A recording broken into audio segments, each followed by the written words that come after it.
this lead figure that stands in the center of the storm, to use Stosov's words. So since time is short, I'm just going to play some examples, an example from each section. And forgive me, these are rough examples just to give an idea of the kind of moments I'm thinking, okay?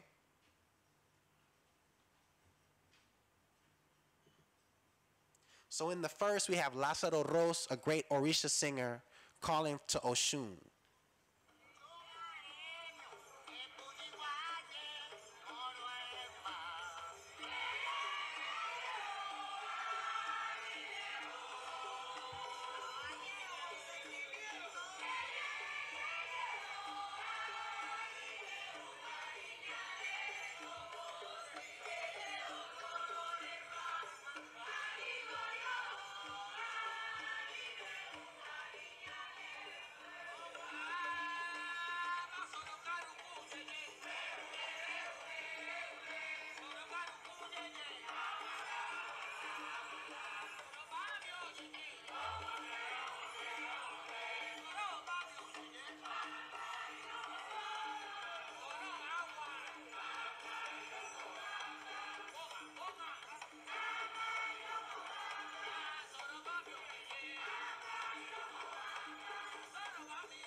Is there any way to get the bass back? That sound was kind of thin. Any way to get the bass back, especially for the next example? Our sound people are gone, huh? Okay. So in the next example, whereas we saw the Akpon Lázaro Ros, a famed Orisha singer of an important lineage, you know, taught by masters who became teacher to subsequent masters in this kind of lineage, passing down the meaning and proper use of songs, understanding of context. We saw people reacting as he sings for Oshun, the spirit of fertility, etc., representing in dance their notions of what ultimate feminine beauty means, right? There's a famous story about Oshun where a young girl in the community said she thought she was prettier than Oshun, and Oshun came on the scene and flashed 16 smoking vaginas, right?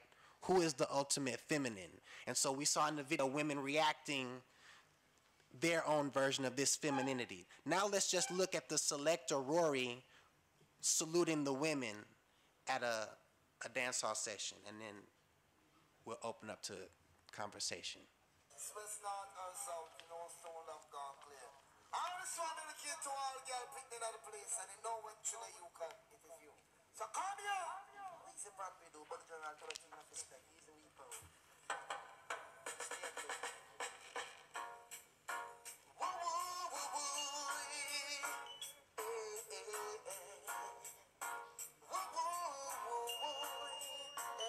If you have a lighter, you can put it up.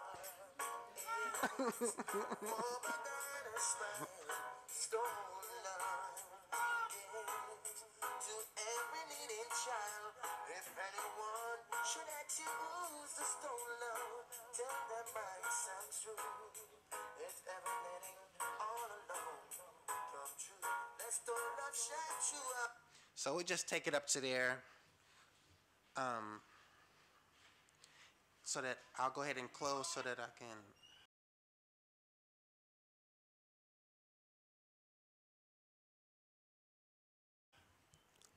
open up the session to conversation. The idea is that within the dance hall session, as within the Orisha party, there's a leader, a guide.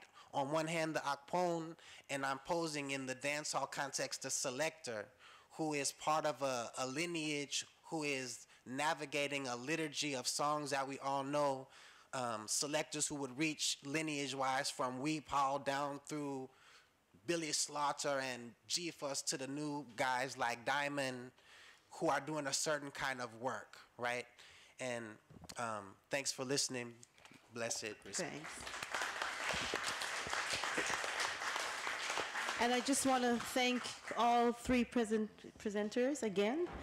for taking us on this diasporic journey and showing us the importance, the significance of ancestral forces, and especially when looking at black diasporic music and the ways in which they maintain the connection despite outside forces in terms of, globalization. And all three presenters significantly brought that together, and I thank you again. And I'm going to open up the floor. We don't have much time, so I'm going to take 3 questions, and if you could please keep the questions short. Again, it's just because of the limited time. I know it's a very rich the presenters were very rich, but we can only have 3 questions, please. Yes, over here. If you could just say your name and Yeah, I'm thanks. David. Thank you very much. Very interesting panel. I guess my question is mostly for Monique and Neil, but maybe Umi can say something about it as well.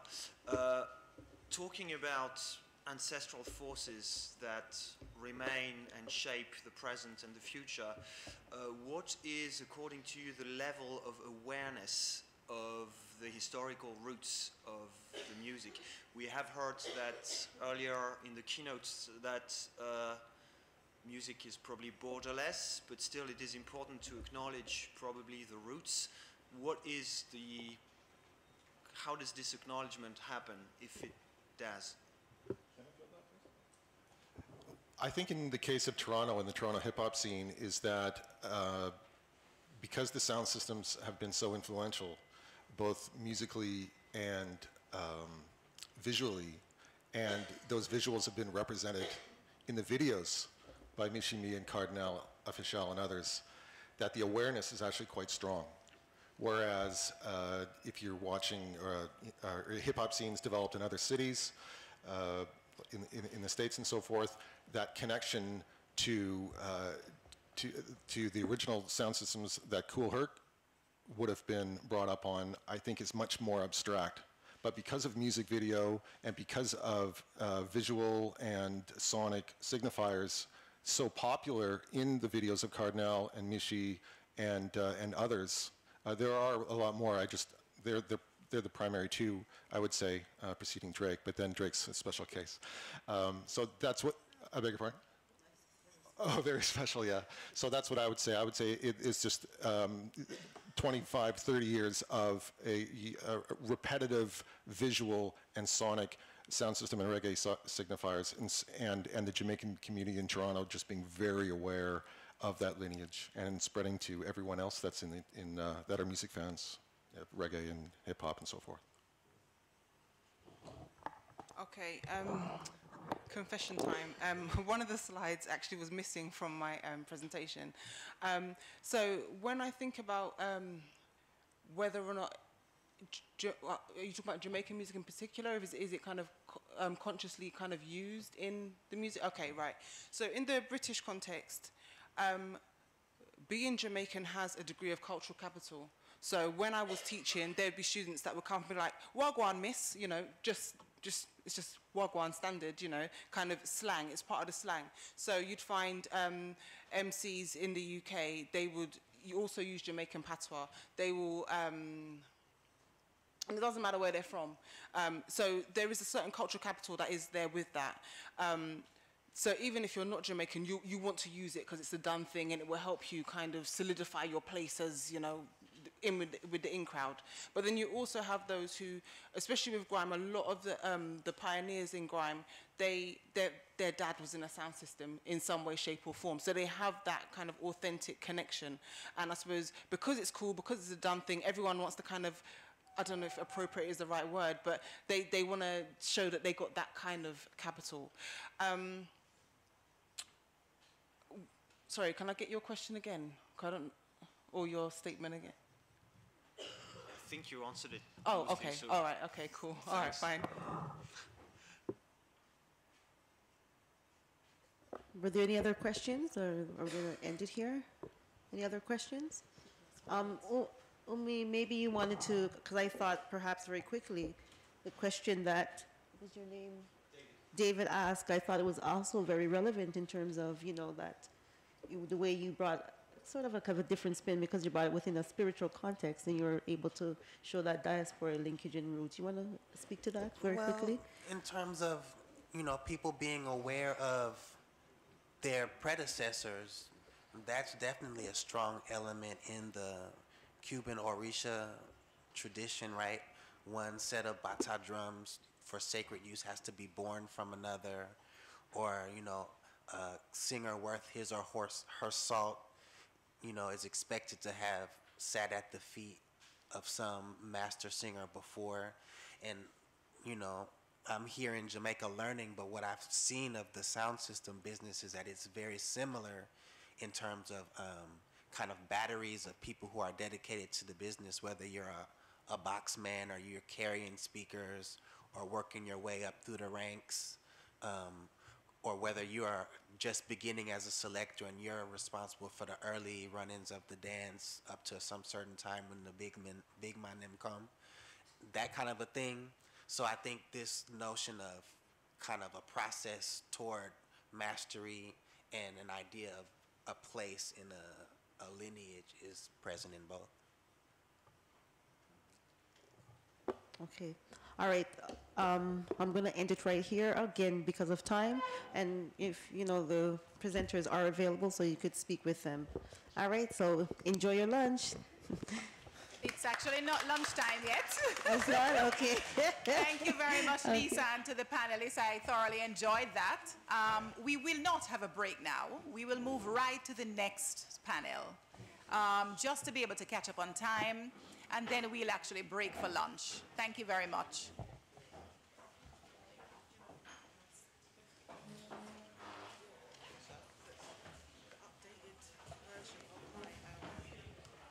My thing wasn't there.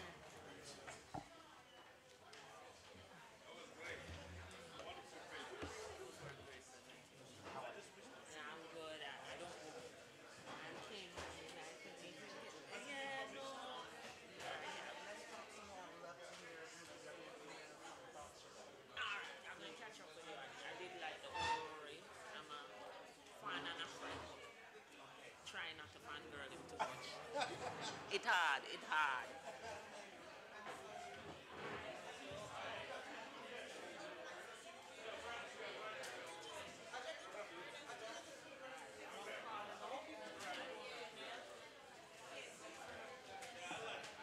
Oh, all right, all right. Yeah. So how Erin abandoned us? Don't worry, man. Erin. But she's actually.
Is this the laptop? All right. I'm getting the text.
Good morning, everyone. Good morning, morning. This is a call to order. Hello, everyone. All right, I know we're missing that break, but you know it will make what is it? Absence makes the heart grow fonder. So we will try and get this panel underway, and then in about 5 minutes we'll start. And while I rally all the speakers, I'm Kim Marie Spence, and I'm the chair. So give us 5 minutes.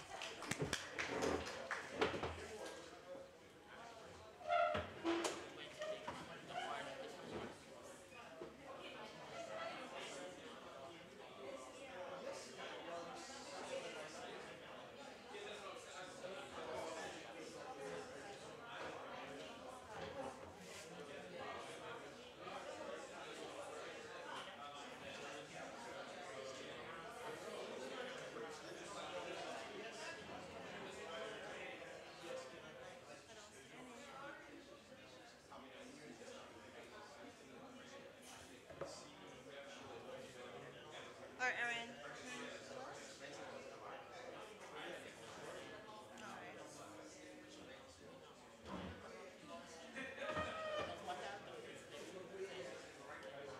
No problem, but I wanted to start with the song.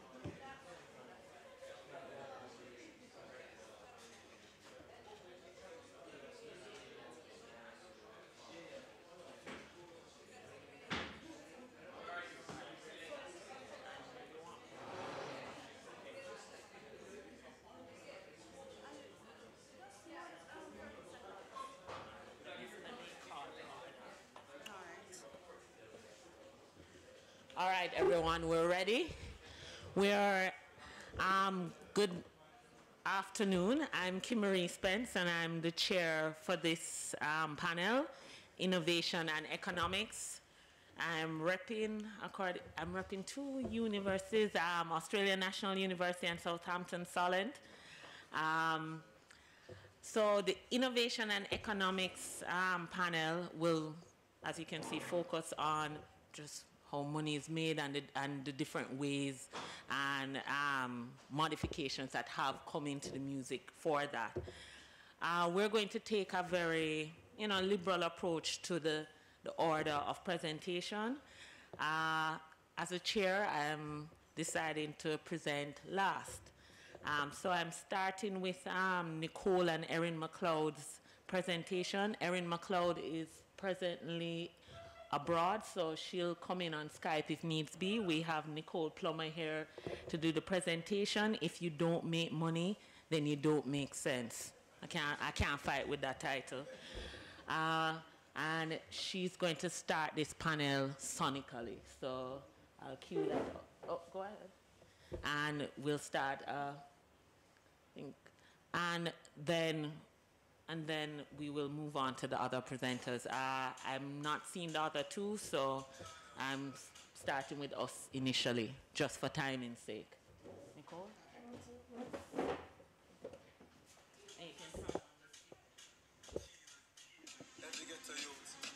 If you don't make money, then you don't make sense. Pounds and US, no pence. Spend a couple G's, money tall like cheese. Brings them broke on the base. I'm just a box of money, box of money. Julia, with the white socks of money. You spend not it all, you know me lots of money. You share me chucks of money. Every get to you, box of money, box of money. Yeah. Every year, all my pay me tax of money. Yes, some pay me for my stacks of money. And after me have tax of money. When you see me out and you see me trash out, be a than in a All right, so that's a very popular song, and I can see that many people are aware of it. It's very obvious, box of money, so its topic is, of course, money. Now, while there are personal and relative definitions of wealth, broadly and popularly considered, wealth is seen as an abundance of capital. It's having land, cash, material possessions.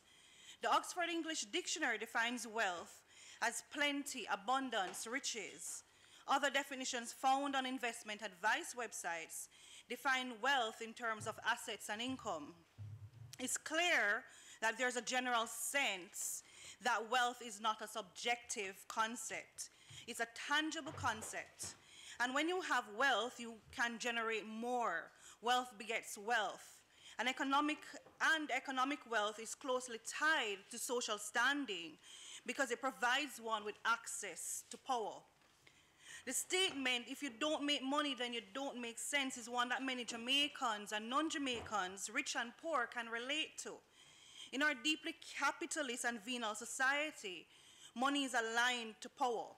When you have money, you have power, the ability to control your fate, the fate of your loved ones, as well as those unknown to you.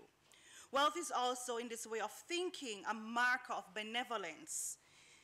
This is why the concept of sense is also significant. Wealth provides one with access to sense-making, rational thought that buys access to power and progress and development. Thus, your social value or making sense to the powers that be is linked to your economic capital. In other words, making sense can be interpreted as being noticed and taken seriously. You are read by society because of your economic potential. Money provides voice, education, and value. If you're poor, then you're largely voiceless, ignorant, disposable. And if heard, then you certainly make no sense, worth only your voting rights to many politicians. You're not part of the progress and development of the country. You leave that and your destiny in the hands of those wealthier and more powerful than you. These observations are not unique to Jamaica, but this paper is concerned with the Jamaican reality. Specific to Jamaica, this narrative that connects sense to economic capital is one that originated during the island's colonial history. First under the Spanish and refined under English domination post-1655. The white, free, moneyed class ruled the island, filled with black enslaved bodies who eked out what living they could under a totalitarian system. Jamaica's business culture began as strongly capitalist. Slave capitalism, as described by Hindus and Hearst. Heinous, creative, adaptable in its responses to internal and external challenges. Of note to this paper was how planters expended their wealth, which would be one of the enduring features of Jamaica's business culture. This was a ritual of ostentatious consumption, evidenced by lavish sums expended on wines, fine dining, clothing, jewelry, carriages, and vast mansions, even castles. In this regard, at the time of enslavement, there was a performative aspect to wealth. Wealth was not only frittered away on luxuries, but used to maintain and centralize power in the hands of a few. With wealth, patronage could be purchased, cronyism was rampant. Political posts could be bought, governors could be swayed. Corruption was the norm, and power was centralized in the hands of the white, the free, the wealthy. Wealth, success, and achievement was enshrined in the body of the white, free, English-speaking sugar planter, and this drove the supposed development of the island. All else was senseless. The enslaved people looking on could only see the fruit of their labor, realizing the calculated, profligate living of the planters. Lack of access to education meant that the enslaved person could not imitate the cultural capital of his owner. His ability to speak standard English was limited. What could be imitated, however, was the physical trappings of wealth. Accordingly, some enslaved persons imitated planters' luxurious lifestyle by spending sums from the profits of their provision grounds to acquire what luxuries they could. Others would be gifted clothing and jewelry from their owners. A cultural sign system was embedded in the island from these early practices of the white planter class, imitated by their enslaved workers. Wealth was not wealth unless it could be displayed. Wealth was not wealth unless it granted absolute power. This historical background presents the Jamaican interpretation of and attitudes towards wealth. In fact, the very term bling, used to talk about the trappings of wealth in the context of the dance hall, is conceptually rooted in the visibility of wealth. Within Jamaica, the history of enslavement has underlined the fact that economic capital needs to be actually seen to be read or interpreted as wealthy, successful, and powerful. From dancehall to lottery scammers, recent iterations of this reality are rife. Allusions to wealth and bling-bling in dancehall music is certainly not novel to academic discourse. Carolyn Cooper in Soundclash references the unapologetic materialism of dancehall culture with its valorization of bling-bling, which is an indicator of accomplishment and success. She goes on to parallel the poor man's desire to acquire a gold chain with that of the middle-class ambition to obtain not a house, but instead a mansion. Analyzing the song Deportee, Cooper suggests that it was not the criminal activities of the deported individual that was condemned, but rather his lavish lifestyle that inhibited remittances to family and friends.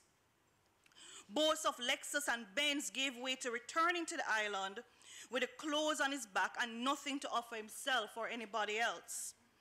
In this reading of the song, it is clear that not only is the attainment of wealth benevolent in and of itself, regardless of the source, wealth is interpreted as something that is communal, to be invested in family and friends. Monies must be put aside for the inevitable rainy day. The deportee was visibly wealthy but transgressed against communal values and expectations. The wealth accrued by this individual was meant for all close to the deported individual, a favor to be returned in the event of a rainy day. Speaking on wealth in modern Jamaica, Donna Hope writes, and quote, "Status, respectability, and legitimacy in Jamaica has become increasingly defined by the acquisition and conspicuous consumption of more and more symbols of wealth. These symbols include luxury motor vehicles, expensive jewelry, expensive brand name clothing and accessories, frequent trips to foreign countries, residences in apartment buildings, upscale townhouse complexes or large houses in prime residential areas, as well as ownership and conspicuous use of late model cellular phones." Hope goes on to assert the important place of dancehall artists as consumers and performers of this culturing and posturing of wealth. Referencing Carl Stone's work, Hope analyzes wealth, noting that while the upper and middle classes deemed economic capital important, in definitions of wealth, this was tied to educational and white-collar professional achievement, and even cultural capital, such as the ability to speak English as opposed to Jamaican. In this sense, wealth has a language. It speaks standard English, while Jamaican is relegated to lesser, poorer status. Dancehall, however, challenges these traditional trappings of wealth. It embraces wealth from non-traditional and illicit sources, and most certainly speaks and values fluently in Jamaican. Regardless of wealth, of source, wealth is valued in the dancehall space. It does not require its contingent trappings of acceptable respectability, which locks the dancehall performer and his audience out of the middle and upper classes.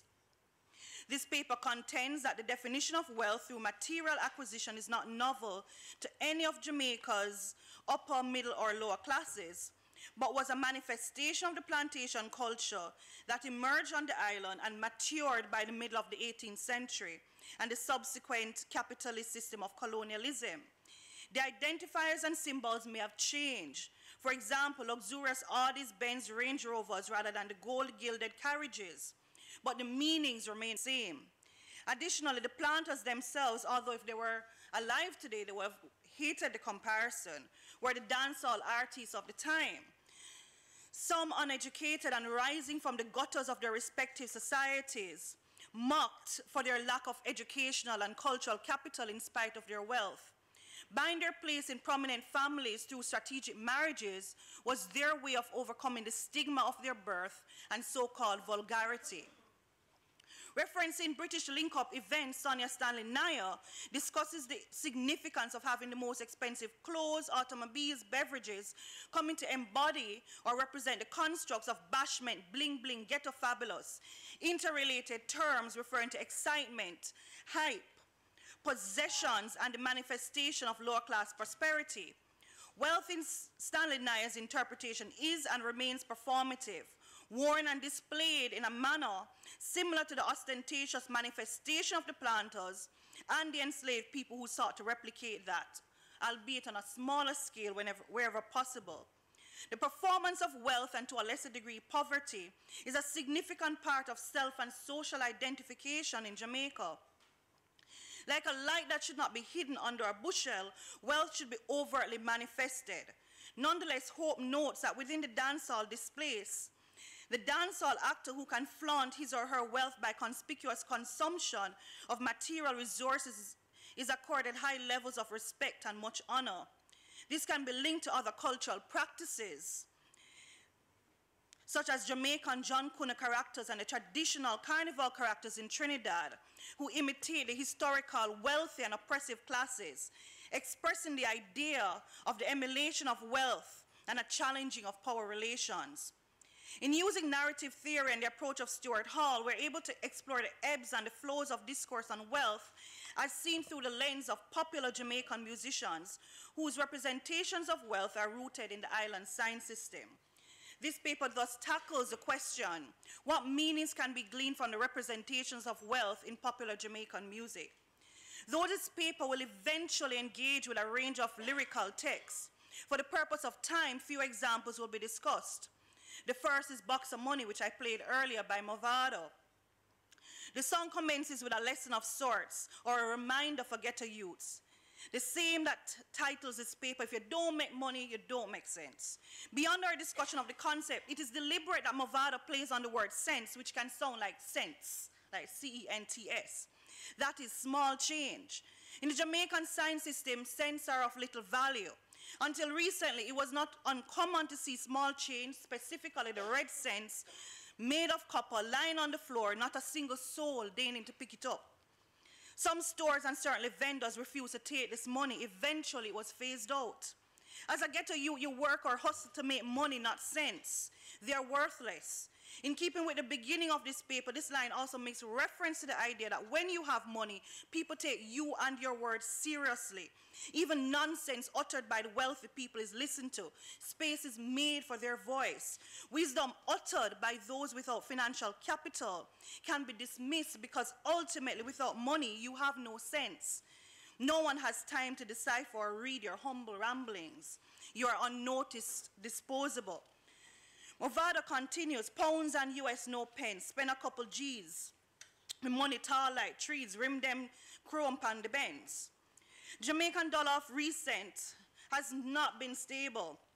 In fact, many have come to expect its continued devaluation to the point where the most cynical bet against it. By stating that wealth should be in UK pounds or US dollars